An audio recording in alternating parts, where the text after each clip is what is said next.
nous sommes dubitatifs parce que dans la zone dite anglophone de notre pays,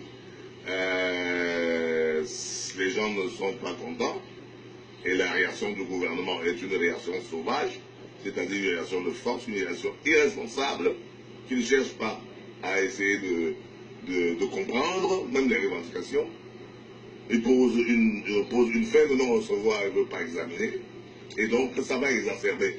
Ça va être un rapport de force qui oppose le rapport de force à un autre rapport de force. Et on verra, moi j'ai lu le discours des sécessionnistes qui commencent, dont les rangs commencent à grossir. Dont les rangs commencent à grossir, y compris chez les francophones, qui commencent à soutenir les sécessionnistes. Alors que eux, en 1990, ils étaient chassés.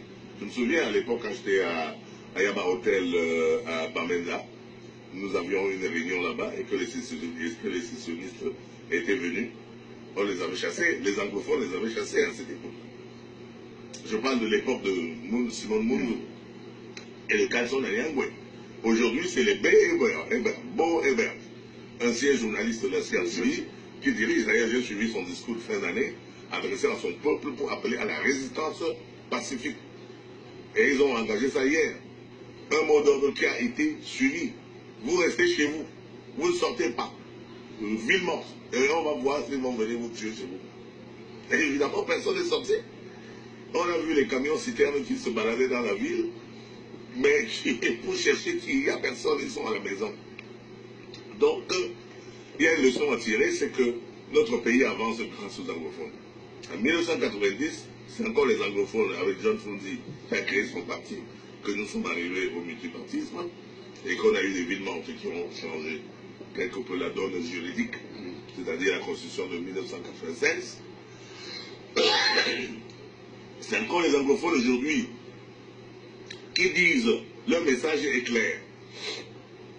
Soit vous quittez le régime colonial de Yaoundé, se sépare de la France, soit nous nous séparons du régime colonial de Yaoundé. Le message est là, il est simple, il ne faut pas le compliquer. Le message sécessionniste, ce n'est pas que nous voulons la sécession.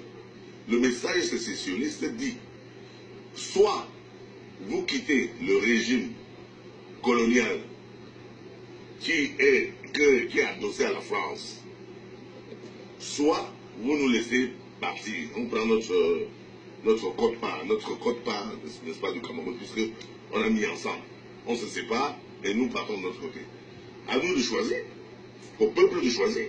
Ce n'est pas à Paul Biya de décider. Ce n'est pas on ne décide pas ça par un décret. Ok? Et moi je suis parfaitement d'accord avec ce genre de discours qui dit que vous avez vendu le pays à la France qui nous suce, qui nous pompe et que nous n'avons rien. Vous êtes adossés à la France, nous étions adossés aux Anglais. Les Anglais nous ont déjà libérés. Le Nigeria peut être prospère, les colonies anglaises peuvent être prospères, mais à cause de vous, qui êtes rattachés à la France, nous souffrons.